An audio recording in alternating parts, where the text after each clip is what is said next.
ಹೆಸರುಬೇಳೆ ವಡೆ ಹೇಗೆ ಮಾಡೋದು ಅಂತ ಹೇಳ್ಕೊಡ್ತೀನಿ. 2 ಕಪ್ನಷ್ಟು ಹೆಸರುಬೇಳೆನ 2 ಅವರಿಂದ ನೆನೆ ಹಾಕಿದ್ದೀನಿ. ಮತ್ತು ಅದಕ್ಕೆ ಬೇಕಾದಂಥ ಸಾಮಗ್ರಿಗಳು: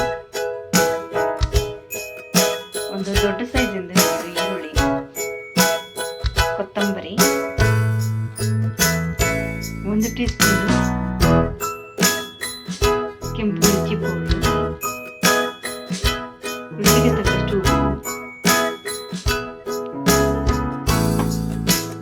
1 ಚಿಟಿಕೆ ಸೋಡಾ. ಇಷ್ಟು ಬೇಕಾದ ಸಾಮಗ್ರಿ. ಈಗ ಹೇಗೆ ತಯಾರಿಸೋದು ಅಂತ ನೋಡೋಣ. ಮೊದಲಿಗೆ ಹೆಸರುಬೇಳೆಯನ್ನು ಗ್ರೈಂಡ್ ಮಾಡ್ಕೊಳ್ಳೋಣ. ಈ ರೀತಿಯಾಗಿ ಹೆಸರುಬೇಳೆಯನ್ನು ಸ್ಮೂತ್ ಪೇಸ್ಟ್ ಮಾಡ್ಕೊಳ್ಳಿ. ಅದಕ್ಕೆ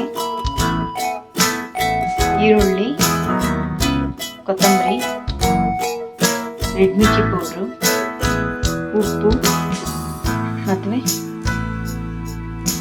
ಸೋಡಾ ಹಾಕಿ ಕಲಿಸ್ಕೊಳ್ಳಿ.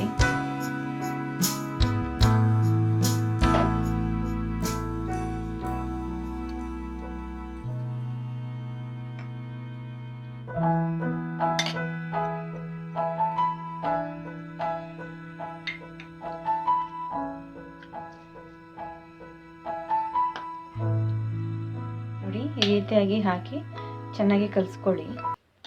ನೋಡಿ, ಈ ರೀತಿಯಾಗಿ ನಾನು ಕಲಿಸ್ಕೊಂಡಿದ್ದೀನಿ. ಇದಕ್ಕೆ ಇನ್ನು ಸ್ವಲ್ಪ ನೀರು ಹಾಕ್ಕೊಳ್ಳಿ. ಇಷ್ಟು ಗಟ್ಟಿಯಾಗಿದ್ದರೆ ಗಟ್ಟಿ ಆಗೋಗುತ್ತೆ ವಡೆ.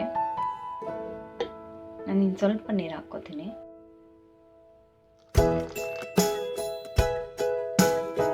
ನೋಡಿ, ಸ್ವಲ್ಪ ನೀರು ಹಾಕ್ಕೊಂಡಿದ್ದೀನಿ. ಯಾಕಂದರೆ ಈ ಹಿಟ್ಟು ಎಣ್ಣೆಯಲ್ಲಿ ಹಾಕುವ ಮೊದಲು ಸ್ವಲ್ಪ 2 ರಿಂದ 3 ಚಮಚ ಕಾದಿರೋ ಅಂಥ ಎಣ್ಣೆನ ಇದರಲ್ಲಿ ಹಾಕ್ಕೊಂಡು ಕಲಿಸ್ಕೊಡಿ. ತುಂಬ ಗರಿಗರಿಯಾಗಿ ಚೆನ್ನಾಗಿ ಬರುತ್ತೆ. ನೋಡಿ ವೀಕ್ಷಕರೇ, ಈ ರೀತಿಯಾಗಿ ನೀವು ವಡೆಯನ್ನು ನೋಡಿ ವೀಕ್ಷಕರೇ, ಸ್ಪೂನ್ನಲ್ಲಿ ಈ ರೀತಿಯಾಗಿ ಸ್ವಲ್ಪದಾಗಿ ಬಿಟ್ಕೊಳ್ಳಿ. ಇದು ತಿನ್ನೋಕ್ಕೆ ತುಂಬ ಟೇಸ್ಟಿಯಾಗಿರುತ್ತೆ.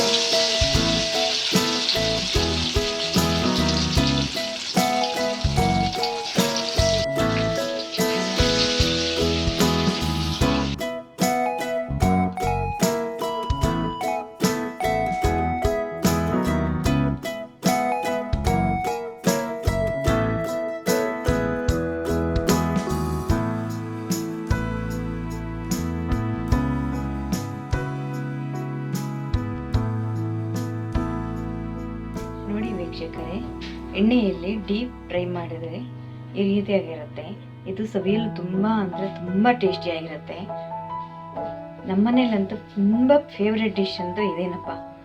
ಒಂದ್ಸರಿ ನೀವು ಟ್ರೈ ಮಾಡಿ ನೋಡಿ.